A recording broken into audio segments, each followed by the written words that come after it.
Hello, boys and girls. Very good morning to all of you.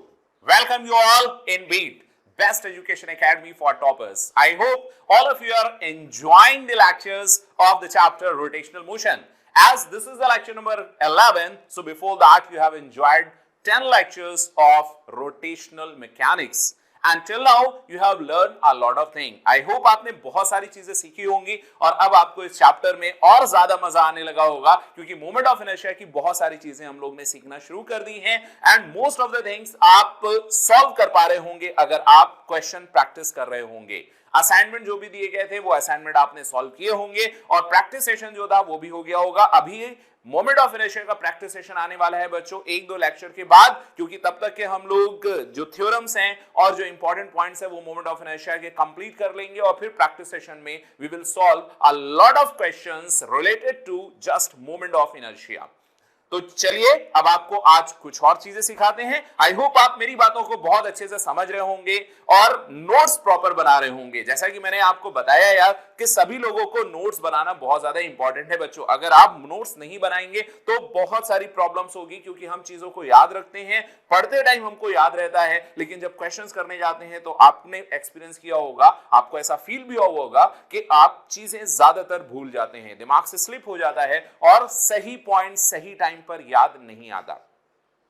किसी भी exam को crack करने के लिए बच्चों मोस्ट इंपॉर्टेंट चीज है कि सही चीज सही टाइम पर याद आ जाए, राइट। एग्जाम टाइम में जब आप एग्जाम दे रहे हैं, जब आप एग्जाम लिख रहे हैं, जब आप अपने क्वेश्चन सॉल्व कर रहे हैं, जब आपके ऊपर एग्जामिनेशन हॉल का एग्जामिनेशन फियर फैक्टर है और जो प्रेशर काम कर रहा है, उस टाइम पर अगर सही चीज आपके दिमाग में क्लिक कर जाती है, याद आ जाती है, then you are able to solve and crack any exam, right. तो ये चीज आपको कैसे आएगी, किस तरह से आएगी, जब आप ज्यादा से ज्यादा क्वेश्चंस की प्रैक्टिस करेंगे और चीजों को नोट करेंगे, रिटन वर्क करेंगे, क्योंकि आपका माइंड ऑटोमेटिकली उन चीजों को एब्जॉर्ब कर लेता है जो चीज आप अपने हाथ से लिखते हैं। इसलिए मैं आपसे कह रहा हूं बच्चों कि जरूरी है कि आप हर एक लेक्चर के नोट्स बनाएं, उन लेक्चर को नोट्स को रिवाइज करें, प्रॉपरली रिवाइज करते रहिए। अगर आप उसको रिवाइज करते रहेंगे तो कभी भी आपको सही चीज याद करने में जरा सी भी परेशानी नहीं होगी। So let's get started before wasting more time and let's start lecture number 11 and what we are going to learn in this lecture। आज हम लोग इस लेक्चर में बच्चों क्या पढ़ने जा रहे हैं, आई होप आप सभी को आइडिया होगा। We are going to learn another theorem, second number of theorem and the fourth point of the moment of inertia, as we are just continuing important points or the rules of moment of inertia. Till now we have just completed rule number 1, rule number 2, rule number 3, rule number 4, right? Rule number 4 we have not completed, we will complete, right, in this lecture. Rule number 4 is the moment of inertia theorem, that is the second theorem, and it's also known as parallel axis theorem, as you can see here on the screen, right? Parallel axis theorem, this is like this. I will tell you each and everything and the most important point कि इसको याद रखना किस तरह से है। Okay, so I hope आप सभी लोग रेडी होंगे boys and girls, and copy pen के साथ बैठिएगा, right? I believe that you all are here with pen and your copy and your notebook and you all are preparing the proper notes, right? चलिए आगे बढ़ते हैं, देखते हैं कि आज आप इस पैरेलल एक्सिस थ्योरम में क्या देखेंगे। इससे पहले जो चीजें हम लोग सीख चुके हैं that is perpendicular axis theorem, right. इससे पहले आपने देखा था कि परपेंडिकुलर एक्सिस थ्योरम क्या है और वहां पर जो इंपॉर्टेंट पॉइंट आपको बताया था मैंने, जो आपने याद रखा था बच्चों, आई होप मेरी बात आप समझ रहे होंगे बहुत अच्छी तरह से, राइट।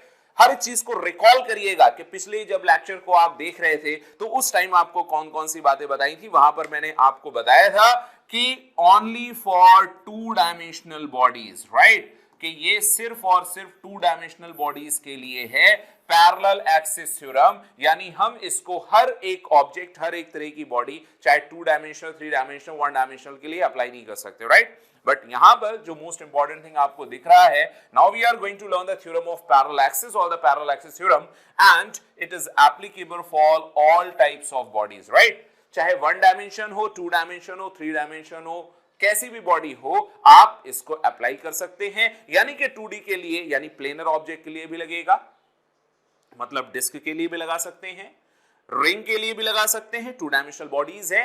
1 डायमेंशन अगर एक थिन रॉड है, राइट, थिन रॉड है बड़ी सी, उसके लिए भी अप्लाई किया जा सकता है। फिर अगर ये एक स्फीयर है उसके लिए भी अप्लाई किया जा सकता है। अगर आपके पास इस तरह की बॉडीज हैं, 1 डायमेंशनल हो, 2 डायमेंशन है, 3 डायमेंशन है, ये सभी के लिए एप्लीकेबल है। इसलिए यहां पे जो इंपॉर्टेंट पॉइंट अपनी कॉपी में लिखिएगा, for all types of bodies, right.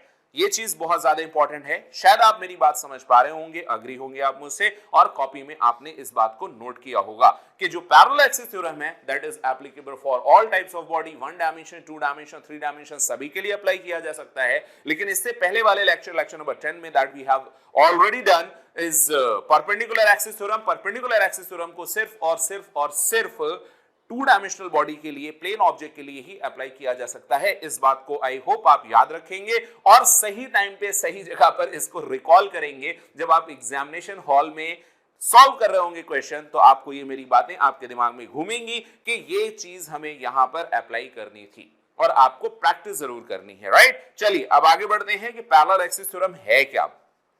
यहां पर आपको एक ऑब्जेक्ट दिख रहा है कि अगर किसी भी तरह की बॉडी है, किसी भी तरह की बॉडी में आपको उस बॉडी का मोमेंट ऑफ इनर्शिया मालूम है किसी एक एक्सिस के अबाउट, राइट। अब अगर आप उसी के पैरेलल किसी दूसरे एक्सिस के अबाउट, उसी बॉडी के पैरेलल, वो बॉडी चाहे वो जो दूसरा एक्सिस है चाहे बॉडी में हो या बॉडी के बाहर हो, राइट। ध्यान रखिएगा, इसको भी स्टार करके अंडरलाइन करके लिख लीजिएगा कि जो दूसरा एक्सिस है वो चाहे बॉडी पर हो या बॉडी के बाहर हो, लेकिन पैरेलल होना जरूरी है, राइट। प्रीवियस वाले के मान लीजिए इसके अबाउट आपको मोमेंट ऑफ इनर्शिया मालूम है। चलिए मैं इसको और नए पेज पे लेके एक बॉडी बना के फिर आपको बताता हूं तो आपको क्लियरली समझ में आएगा। मान लीजिए ये 3 डायमेंशनल या 2 डायमेंशनल कोई एक ऑब्जेक्ट है और आपको इसके किसी एक एक्सिस के अबाउट, जैसे एक ये एक्सिस है, इस एक्सिस के अबाउट, इस पॉइंट के अबाउट बॉडी को अगर घुमाया जाए तो उसका मोमेंट ऑफ इनर्शिया ये I1 आपको मालूम है, राइट। अब पूछा गया है कि इसी के किसी दूसरे axis, but that another axis would be parallel, that must be parallel we should say, right. अभी इस एक्सिस के पैरेलल अगर कोई दूसरा है, यहां से ध्यान से देखिएगा पैरेलल है और इसकी यहां से डिस्टेंस है d1, इसके अबाउट अगर इसका मोमेंट ऑफ इनर्शिया हमसे I2 पूछा जाए, then we will use parallel axis theorem, right? Why we call it parallel axis? Because the axes are parallel to each other. And you must know the total mass of the object. In this case, we can say this is capital M. जरूरी नहीं है कि वो जो नया axis है जिसके about आपको मोमेंट ऑफ इनर्शिया निकालना है वो बॉडी में ही हो। It can be out of the body, it can be means यहां भी हो सकता है। जरूरी है कि पैरेलल हो और यहां से इस एक्सिस के अबाउट इसकी डिस्टेंस आपको पैरेलल परपेंडिकुलर डिस्टेंस d2 हो। तो इसके अबाउट अगर इस बॉडी का मोमेंट ऑफ इनर्शिया I3 कहा जाए और वो भी आपसे पूछा जा सकता है, correct. Another thing, it's not necessary that another parallel axis should be at the right side.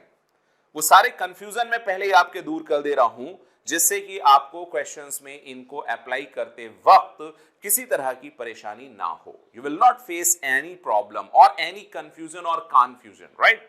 तो इस बात को भी मेरी समझिएगा, जरूरी नहीं है कि वो राइट हैंड साइड हो बच्चों, लेफ्ट हैंड साइड भी हो सकता है। मींस ऐसा भी हो सकता है कि उसके लेफ्ट हैंड साइड हो और उससे कोई परपेंडिकुलर, लेकिन पैरेलल होना लाजमी है। बिकॉज द थ्योरम इटसेल्फ, इसको आप जान रहे हो, थ्योरम को ही हम लोग क्या कह रहे हैं, पैरेलल कह रहे हैं। अगर थ्योरम को ही बच्चों पैरेलल कह रहे हैं तो आपको ध्यान रखना है कि पैरेलल होना जरूरी है। First most condition is, foremost condition is you can say the axis should be parallel to the previous one जिसके अबाउट हमको मोमेंट ऑफ इनर्शिया मालूम है, करेक्ट। That's great. अब अगर आपने लेफ्ट हैंड साइड में भी बॉडी पर या बॉडी के बाहर कोई तीसरा एक्सिस है, इसके about moment of inertia I3 है और वो आपसे पूछा गया है और ये डिस्टेंस यहां से आपको d3 दी गई है, तो इन तीनों एक्सिस के about you can find the moment of inertia very easily just applying parallel axis theorem.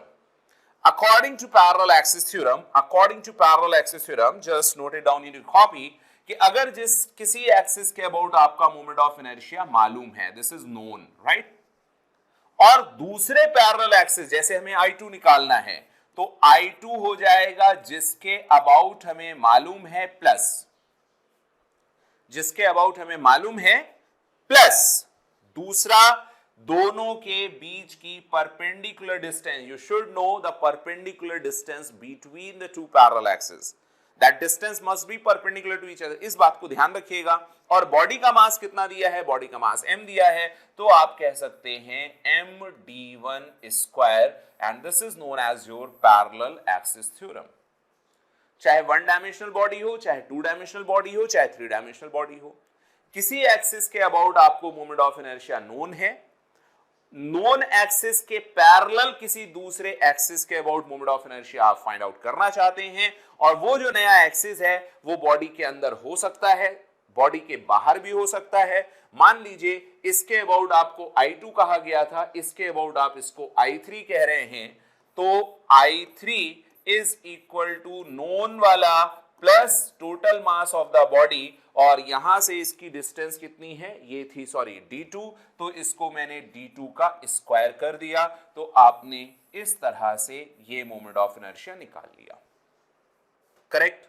यहां I3 हम ले चुके हैं, तो इसको I3 नहीं लेते हैं, इसको दूसरा एक्सिस ये मान लेते I4 है इसके about moment of inertia.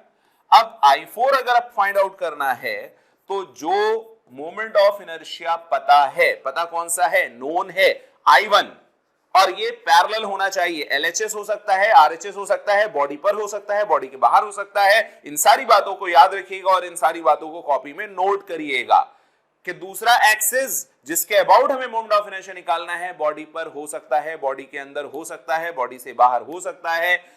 Axis जिसके अबाउट मालूम है उसके राइट हैंड साइड हो सकता है, उसके लेफ्ट हैंड साइड हो सकता है, राइट. तो ये सारी चीजें अगर याद रखेंगे कंफ्यूजन नहीं होगा. जैसे इसको आप कहें I4, तो जो नोन होगा I1 plus total mass of the body देखेंगे, ये नोन है, मास ऑफ द बॉडी m है, और इससे इसकी डिस्टेंस D3 है, सो हम इसको D3 का स्क्वायर इस तरह से करके दे देंगे, राइट. इसका पीडीएफ आपको लिंक डिस्क्रिप्शन में मिलेगा, वहां से डाउनलोड कर लीजिएगा जो भी मैंने चीजें लिखी हैं. लेकिन बहुत ध्यान से समझिएगा, हर एक चीज आपके लिए मोस्ट इंपॉर्टेंट है, मोस्ट इंपॉर्टेंट.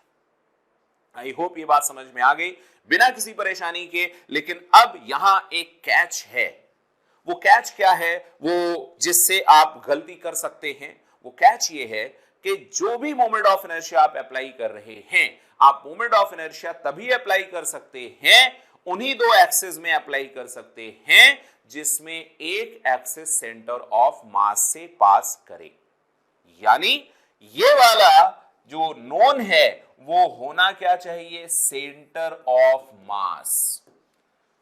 किन्हीं दो एक्सिस में, ऐसा नहीं कि इस एक्सिस और इस एक्सिस में आपने लगा दिया, इस एक्सिस और इस एक्सिस में मोमेंट ऑफ वो पैरेलल एक्सिस थ्योरम लगा दी. You can only and only apply the parallel axis theorem if one axis is passing through the centre of mass. अगर एक एक्सिस सेंटर ऑफ मास से नहीं पास करेगी, then you are not able to apply, right. कि आपका moment of inertia किसी दूसरे axis के अबाउट होगा, ICM प्लस ऑफ समथिंग. ध्यान से देखिए इसको. आई होप मेरी बात आप समझ रहे होंगे कि अगर ये सेंटर ऑफ मास है तो इस I1 को हम ICM कहेंगे, moment of inertia about the centre of मास. तो जब भी आप ऐड करेंगे ICM में ही ऐड होगा, ICM में ही ऐड होगा.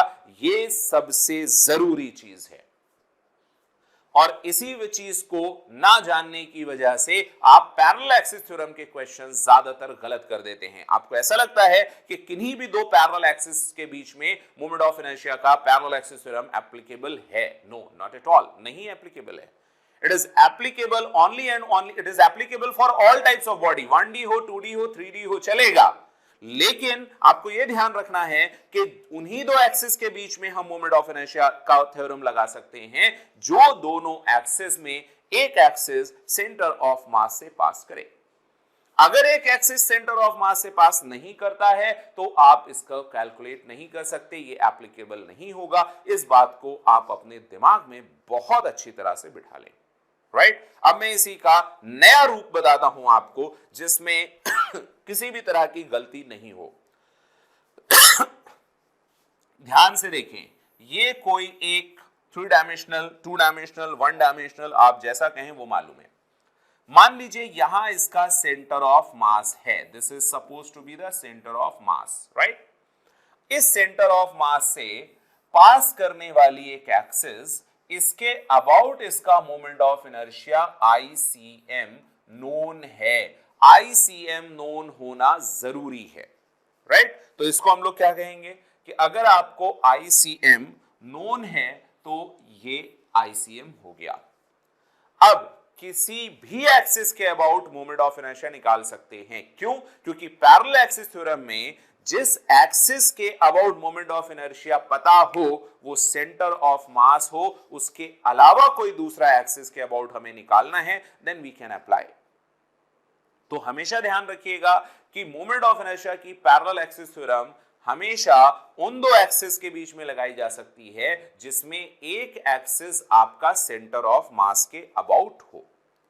सेंटर ऑफ मास से पास जरूर करें, तभी आप अप्लाई कर सकते हैं। नोन कोई भी हो सकता है, राइट। अभी इसके अबाउट है मान लो ICM।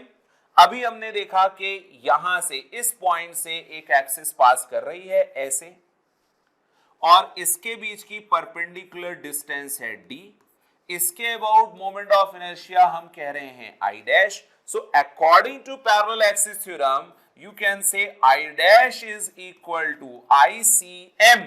ये जरूरी है, अगर बॉडी का मास स्मॉल m है तो आप कहेंगे plus small m into D square. अब आपसे कभी भी कोई गलती नहीं होगी क्योंकि आपने md स्क्वायर एक ले लिया है ICM, तो ये ICM प्लस md स्क्वायर है। अब अगर आपको ICM पता हो तो I डैश निकाल सकते हो, I डैश पता हो तो ICM निकाल सकते हो। इक्वेशन को यूज कैसे करना है ये आपके ऊपर डिपेंड है, बट करेक्ट इक्वेशन क्या है? Correct equation for the parallel axis theorem it must be कि ICM प्लस समथिंग करेंगे, राइट। तो अब आप ये बात भी समझ गए होंगे कि किसी भी बॉडी का मोमेंट ऑफ इनर्शिया अगर हम सेंटर ऑफ मास के अलावा किसी एक्सिस से देखेंगे तो ICM प्लस समथिंग होगा। मतलब ये हुआ फॉर एनी ऑब्जेक्ट, कॉपी में लिखिए डबल स्टार बना के, for any object ICM is minimum, ICM is minimum, क्योंकि कोई दूसरे एक्सिस का moment of inertia ICM plus of something होगा ना, लेकिन ICM सेंटर ऑफ मास के about moment of inertia, centre of मास के अबाउट जो मोमेंट ऑफ इनर्शिया होगा बच्चों वो मिनिमम होगा। अगर सेंटर ऑफ मास के about moment of inertia minimum है तो किसी भी बॉडी को अगर वो रेस्ट पे है तो सेंटर ऑफ मास के अबाउट घुमाना, रोटेट कराना मोस्ट इजी है, राइट। यू कैन, लिखिए इस बात को अपनी कॉपी में, यू कैन रोटेट और revolve any object which is initially in rest और which is initially at a rest. The easiest point about which you can rotate is the center of mass, क्योंकि moment of inertia होता क्या है? अगर कोई body rest में है, ध्यान सुनिए, अगर कोई बॉडी रेस्ट में है तो उसके रोटेट करने का अपोज करता है, और अगर बॉडी रोटेट कर रही है, रिवॉल्व कर रही है तो उसके रेस्ट में आने का अपोज करेगा। अगर कोई बॉडी रेस्ट पे है, यानी ये एक रॉड है, अगर ये रेस्ट पे है तो हम इसको अगर रोटेट कराएंगे, रोटेट कराने की कोशिश करेंगे तो मोमेंट ऑफ इनर्शिया इसका अपोज करेगा, राइट। और आपने देखा कि किसी भी बॉडी का मोमेंट ऑफ इनर्शिया उसके सेंटर ऑफ मास के अबाउट मिनिमम होता है, यानी मिनिमम अपोज किसके अबाउट होगा? सेंटर ऑफ मास के अबाउट। तो इजीएस्ट या मोस्ट इजी या सबसे आसान किसके अबाउट घुमाना होगा? उस बॉडी को सेंटर ऑफ मास के अबाउट घुमाना सबसे आसान होगा, मोस्ट इजी होगा, इजीएस्ट वे में घुमा सकते हैं। So you have to remember each and every point. आपको ये पॉइंट याद रखना होगा कि किसी भी बॉडी का मोमेंट ऑफ इनर्शिया उसके सेंटर ऑफ मास के अबाउट मिनिमम होता है। सेंटर ऑफ मास के अबाउट मिनिमम होता है। अगर सेंटर ऑफ मास के अबाउट मिनिमम है तो किसी भी बॉडी को हम सेंटर ऑफ मास के अबाउट इजीएस्ट वे में घुमा सकते हैं, राइट? तो आई होप आपको मोमेंट ऑफ इनर्शिया आपको क्लियर हो गया है। इसके अभी एग्जाम्पल करेंगे तो आपको और अच्छी बातें, अच्छी चीजें जानने को मिलेंगी, समझ में आएंगी, राइट?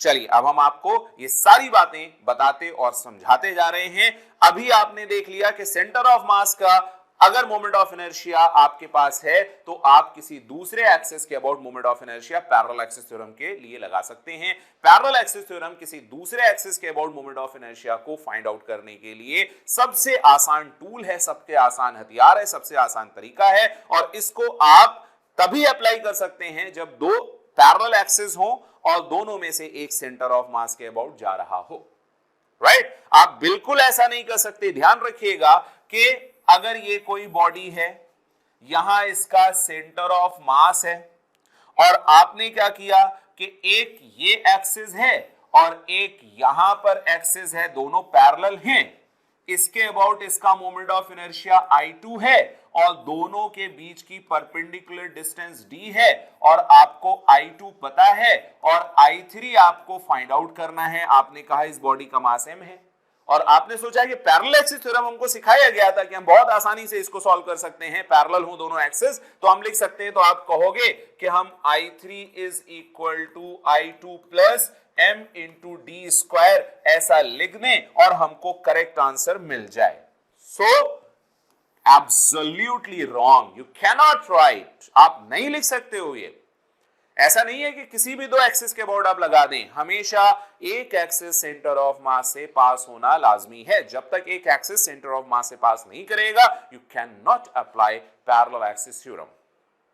आई होप ये बातें आपको समझ में आ रही होंगी, अभी और समझ में आई होंगी। Let's do some example, let's check it out with the help of some real examples, right? जो आपको क्वेश्चंस दिए जाते हैं उनमें से चेक करके देखते हैं जिससे आप आसानी से इन बातों को समझ पाएं। चलिए देखते हैं। रॉड का एग्जांपल आपको पता है, राइट? सपोज ध्यान से देखिएगा, example number 1 we are going to solve और एग्जांपल नंबर 1 में हमने लिया है thin rod, right? Thin rod जिसकी मास m और लेंथ l है। आपको पता है कि थिन रॉड है और उसको m, l अगर लिखा गया इट मींस इसका मास m और लेंथ l है।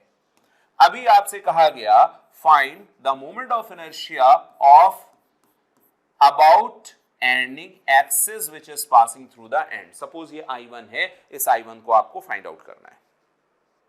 हालांकि आपको पता है क्योंकि पिछले एग्जाम्पल्स में हम लोग ने जो पिछले लेक्चर्स किए हैं उसमें रॉड का एंड के अबाउट मोमेंट ऑफ इनर्शिया निकाला है। बता सकते हैं आप में से कोई? अरे बोलो भाई यार, देखो याद रखा करो पुराने नोट्स। अगर आप नहीं याद रखोगे ना, मतलब पिछली बातें अगर भूलते जाओगे, आपने मान लो नई मेमोरी डालने के लिए, नए लेक्चर याद रखने के लिए पुराने वाले भूल गए यार, है ना, तो फिर मुश्किल हो जाएगी, बड़ी मुश्किल होगी अगर ऐसा होगा। क्योंकि हर पुराना वाला जो भी पार्ट है वो अगले नए वाले पार्ट में काम आने वाला है। ऐसा नहीं कर सकते कि पिछले लेक्चर्स हम भूल जाएं और अगले लेक्चर हमें समझ में आए। No, not possible. तो आपको पुराना याद रखना है। जिन बच्चे को याद होगा that is ml square by 3। तो अब हम I1 को ml स्क्वायर बाई 3 कैसे यहां से कैलकुलेट करने वाले हैं, ध्यान से देखिए। आपको पता है कि अगर सेंटर ऑफ मास यहां है और सेंटर ऑफ मास के अबाउट अगर एक रॉड है तो उसका मोमेंट ऑफ इनर्शिया ICM आपको शायद मालूम हो ml स्क्वायर बाई 12 हुआ करता था। A rod of mass m, length l। अगर इसको सेंटर से इसके पास करने वाला एक एक्सिस है तो उसका moment of inertia ml square by 12 होता था। आई होप याद होगा आपको। अगर ये ml स्क्वायर बाई 12 है तो आपको ये ध्यान रखना है कि इसके अबाउट अगर रोटेट कराना है तो ये डिस्टेंस आपको परपेंडिकुलर डिस्टेंस चाहिए होगी और ये डिस्टेंस आई होप l/2 आपको याद है। So now we can apply the moment of inertia parallel axis theorem. I1 should be equal to ICM plus md square. m mass होगा और d दोनों के बीच की perpendicular distance है। So what you can say? You can say that I1 is equal to ICM plus M, और D की जगह आपके पास L/2 है तो आप L/2 का होल स्क्वायर कर सकते हैं। Are you getting my point? अब अगर आपको ये L/2 वहां पे दिख रहा है, L/2 का होल स्क्वायर, और ICM की वैल्यू तो हम यहां रखें तो ml²/12 इधर होगा और प्लस ml² डिवाइडेड बाई 4 होगा। दोनों को ऐड करेंगे, ऐड करने में तो आप मास्टर होंगे। I believe that you all are very pro in mathematics. तो यहां LCM आ जाएगा 12 और यहां आ जाएगा 1, तो ml² प्लस 3ml², यहां 3 प्लस 1 करेंगे 4ml²/12 और ये 4/3 मिल गया ml²/3। I hope all of you got the correct answer, ml²/3. Any issue with that? No, not at all. That's great. Thank you so much to all of you. आपने बहुत अच्छे से calculation की। आप साथ में कर रहे हो कि नहीं? झूठ नहीं बोलना है। I hope, I believe that कि आप सभी लोग कैलकुलेशन साथ में कर रहे होगे, सिर्फ ऐसे देख नहीं रहे होगे, है ना? पेन कॉपी पास में साथ में लेके बैठो, रिटन वर्क करो, तभी आपको वो फील आएगा, वो कनेक्ट फील आएगा। और यहाँ पर ये चीजें सॉल्व हो रही हैं, आपको अच्छे से समझ में आएगा। अगर सेम चीज आप अपनी कॉपी में लिख रहे होगे। वो अलग बात है कि टेक्नोलॉजी इतनी ग्रो हो गई है कि मैं यहां पर इसको पीडीएफ में कन्वर्ट करके सब कुछ आपके पास दे दूंगा लिंक में, लेकिन वो आपके रेफरेंस के लिए है, कहीं भूल जाइए। बट बेस्ट वे है कि अगर आप इसका सही फायदा उठाना चाहते हैं तो बेस्ट ये है कि आप इसको अपने आप से अपनी कॉपी में लिखते जाएं, साथ में नोट्स बनाते जाएं प्रॉपर हेडिंग के साथ, और फिर आप उस जब नोट्स को रिवाइज करेंगे तो आप देखिएगा कितना मजा आएगा। और मैं बहुत डिटेल में आपको ये सारी चीजें करा रहा हूं, राइट? और लेक्चर में आप बोर ना हो इसलिए मैं इसको थोड़ा ही रखता हूं। हां, ध्यान रखिएगा कि बहुत ज्यादा एंटरटेनिंग नहीं कर सकते, क्योंकि ये फिजिक्स है और आप तैयारी कर रहे हैं नीट की या जेई की, तो आपको थोड़ा सा सीरियसली इसको लेना पड़ेगा, राइट? है ना? थोड़े थोड़े मजे करते हैं, बहुत अच्छी बात है, लेकिन इसको प्योरली आप एंटरटेनमेंट नहीं बनाएं, राइट? प्योरली एंटरटेनमेंट नहीं बनाएं, बिकॉज फिजिक्स है, फिजिक्स के लिए मैं थोड़ा सा सीरियस होना पड़ेगा। That's why I am a little bit serious, right? चलो आगे बढ़ते हुए, मस्ती से ml²/3 we have already calculated और ये आपको मालूम था। चलिए आगे बढ़ते हैं, अभी इसका एग्जांपल नंबर 2 करते हैं। Example number 2, wow! Example number 2 है, find the moment of inertia of a uniform ring about an axis which is tangential and in plane of ring, right? Question लिख लीजिए सभी लोग। यहां पे मेरे लिखने का कोई मतलब नहीं है, मैं डायग्राम बना दूंगा, उसमें बता दूंगा, बट आप सभी लोग लिखें। Find the moment of inertia of a uniform ring, bracket में मास m कॉमा कैपिटल R, यानी मास m है, रेडियस R है, uniform ring about an axis passing through it's tangent और it's tangential to the circumference or tangent and perpendicular to the plane। एक बार perpendicular to the plane, एक बार parallel to the plane है। चलिए मैं diagram बना के दिखाता हूं। एक बार मैंने आपसे कहा कि सपोज ये है रिंग यहां पे लिख दिया मैंने, इट्स अ रिंग के लिए कंडीशन R, M या M, R, whatever we can write. Radius R है, मास M है, यहां इसका सेंटर है और इसकी रेडियस आपको यहां से दिख रही होगी। अगर रेडियस देखी जाए तो R है। अभी एक एक्सिस जो आपको दी गई है वो एक्सिस कहा गया है, वो एक्सिस यहां से ऐसे टेंजेंट से पास कर रही है। इसके अबाउट इसका मोमेंट ऑफ इनर्शिया I2 ये बताना है। I1 कह सकते हो, I कह लो, व्हाटएवर आपकी मर्जी है। तो क्या पैरेलल एक्सिस थ्योरम लगाई जा सकती है? यस, लगाई जा सकती है, लेकिन पहले हमें एक एक्सिस के अबाउट मोमेंट ऑफ इनर्शिया पता होना चाहिए जो कि इसके सेंटर ऑफ मास के अबाउट हो या सेंटर ऑफ मास से पास करे। तो आप देखें अगर इसका एक एक्सिस क्या सेंटर ऑफ मास से पास कर रहा है? यस, ये एक एक्सिस है, ये एक सेंटर से पास कर रहा है, ये इसका सेंटर है, और इसके अबाउट आप इसका मोमेंट ऑफ इनर्शिया देखें तो ये सेंटर ऑफ मास के अबाउट है ICM, और आप सभी को मालूम होगा कि रिंग का मोमेंट ऑफ इनर्शिया इस एक्सिस के अबाउट mr² होता है। अगर ये एम आर स्क्वायर होता है बच्चों, तो ध्यान से देखें, अगर हम इन दोनों के बीच में देखें पैरेलल डिस्टेंस तो ये r है, क्या इन दोनों में पैरेलल एक्सिस थ्योरम अप्लाई कर सकते हैं? क्या एप्लीकेबल है? Definitely it's applicable and we can apply easily. When we apply I2, so what we can say, I2 is equal to, point to be noted, I2 is equal to, you can say ICM plus of MD square. What is the D? D is the perpendicular distance between these two parallel axes, right? यहां से ICM आपको मिल गया MR square और plus M, ये R D R के बराबर है. So what you can say? You can say I2 is equal to twice of MR square. I hope there is no issue at all. I2 की value आपको twice of MR square मिल रही है और यहीं से आपने ये बात समझ ली होगी कि 2MR square is the moment of inertia. Axis is tangential. Axis is tangential and perpendicular to the plane. मतलब ये कि ये अगर रिंग है, बहुत ध्यान से देखिएगा प्यारे बच्चों, बहुत ध्यान से देखिए, अगर ये रिंग है बच्चों और ये इसका सेंटर है, यहां से इसकी रेडियस कैपिटल R है, तो जो एक्सिस है वो एक्सिस यहां इस पॉइंट से पास कर रही है और रिंग को आप ऐसे रोटेट कराना चाह रहे हैं, तो इसका moment of inertia mr square है. अगर मैं ऐसा करूं कि axis parallel to the plane, और you can say the axis in the plane of ring, diagram बनाते हैं. चलिए अगले पे चलते हैं, इसका सारा पीडीएफ मिलेगा, डोंट वरी अबाउट दैट. कि अगर ये रिंग है, this is a ring, centre radius r and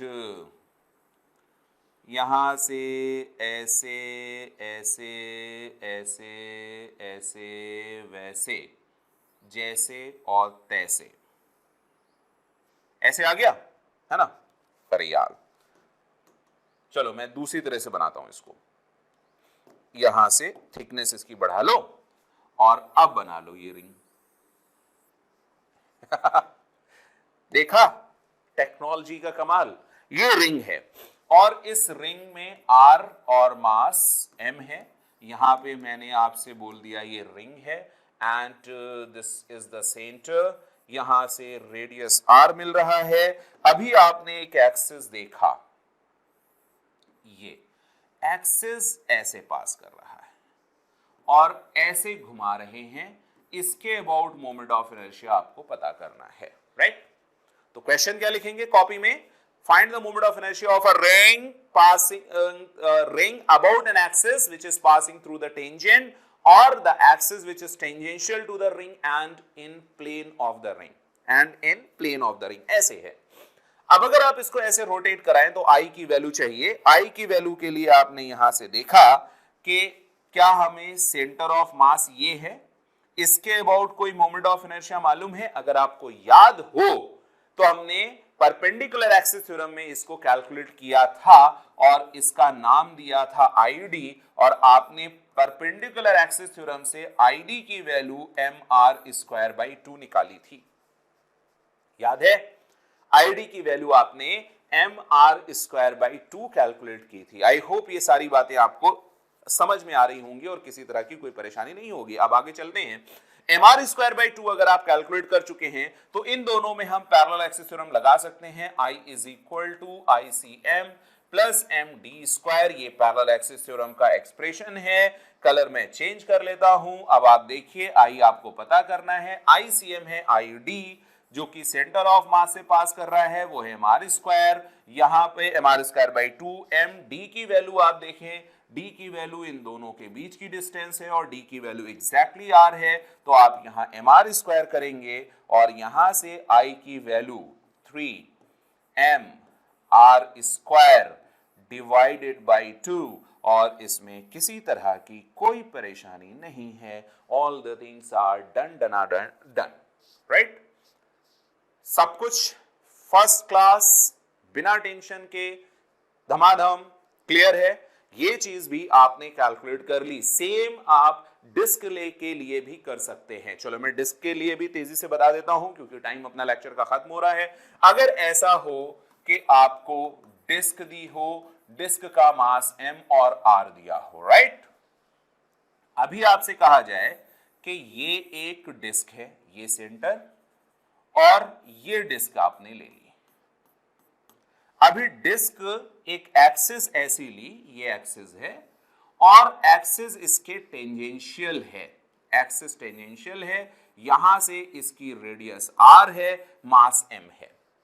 इसके अबाउट अगर आपको रोटेट कराना हो और मोमेंट ऑफ इनर्शिया I1 हो तो क्या आप फाइंड आउट कर पाएंगे? यस, पैरेलल एक्सिस थ्योरम से कर पाएंगे। क्यों? क्योंकि इस सेंटर से पास करती हुई एक एक्सिस उसके अबाउट ये है, अगर इसके अबाउट आपको मोमेंट ऑफ इनर्शिया मालूम है ICM, तो आप अप्लाई करें। क्या करेंगे, किस तरह से अप्लाई होगा? ये अप्लाई होगा I1 is equal to ICM plus mr square, क्योंकि इनके बीच की जो d डिस्टेंस है वो r के बराबर है। अब ICM क्या होता है? आपने देखा ICM mr square by 2 plus ये हो गया mr स्क्वायर। समझ में आया? अभी आपने देखा कि इसके अबाउट था mr स्क्वायर बाई 2, तो आपने किया 2 और ये आ गया 3mr स्क्वायर डिवाइडेड बाई 2। तो आई होप ये आपको समझ में आया कि इसके अबाउट हमें अगर निकालना है तो I1 हो जाएगा 3mr स्क्वायर बाई 2। ये इसका फॉर्मूला। आई होप इसमें कहीं कोई परेशानी नहीं हुई। Is it clear? That's good. अब आगे बढ़ते हैं। इसी में अगर आपसे ये कह दिया जाता कि डिस्क का ही मोमेंट ऑफ इनर्शिया निकालें और डिस्क इस तरह से दी है, टेंजेंशियल एक्सिस है, डिस्क को मैं ऐसे बना रहा हूं, ध्यान रखिएगा। अगर एक सेंटर है, रेडियस r, मास m है, अगर ऐसा कहा जाए कि टेंजेंट से पास करने वाली ऐसी रिंग है, इसके अबाउट आपको I2 निकालना है, तो आपको क्या इसके अबाउट मोमेंट ऑफ इनर्शिया मालूम है जो कि सेंटर ऑफ मास से जाता है? अगर आपको याद हो, परपेंडिकुलर एक्सिस थ्योरम ने हमने इसको डायमीटर के अबाउट ID कैलकुलेट किया था और वो ID डिस्क के केस में आया था प्यारे बच्चों mr square by 4। Did you got it? अब इसी को आगे बढ़ाते हैं। अगर मैं इसको यहां से सीधे सीधे I2 निकालना हो तो I2 इज इक्वल टू यानी ICM प्लस MD स्क्वायर। तो ICM जो आपके पास है, let me change the colour, ICM जो आपके पास है वो है mr स्क्वायर बाई 4 और इधर से आता है mr स्क्वायर। अब जो आपको I2 मिलेगा 4 और ये आ जाएगा 5 mr स्क्वायर डिवाइडेड बाई 4 और इस तरह से आपको ये करेक्ट आंसर मिल जाता है बिना किसी परेशानी के, राइट? तो आई होप आपने पैरेलल एक्सिस थ्योरम बहुत अच्छे से सीख ली है, जान ली है, समझ ली है और आपने इनको अच्छे से नोट भी किया होगा कॉपी में। ठीक है, तो आज का लेक्चर यहीं पे खत्म होता है। सारी चीजों को अपनी कॉपी में नोट करिएगा, अपने आप से सॉल्व करने की कोशिश करिएगा। जितने फॉर्मूले मैंने आपको निकाले हैं ये सारे आपको याद रखने हैं, क्योंकि जब मोमेंट ऑफ इनर्शिया के क्वेश्चंस आएंगे या रोटेशनल मोशन से रिलेटेड क्वेश्चन आएंगे तो उसमें आपको इनको बहुत सारी चीजों को कैलकुलेट करना पड़ेगा। हर चीज में, हर जगह आपको इनका यूज होगा, तो ये चीजें आपको याद भी रखनी है। आई होप आप सभी लोगों ने बच्चों एंजॉय किया होगा इस लेक्चर को एंड आई होप आपने like, share, subscribe and comment तो कर ही दिया होगा। इसके लिए मुझे कहने की जरूरत नहीं है, कर ही देंगे क्योंकि ये बहुत ज्यादा यूजफुल है और अपने दोस्तों को भी बताइएगा और उनसे भी शेयर करिएगा। I hope you all enjoyed the lecture. मिलते हैं नेक्स्ट वीडियो में। Till then keep learning, keep practising, stay healthy and stay awesome. Bye bye, all the best.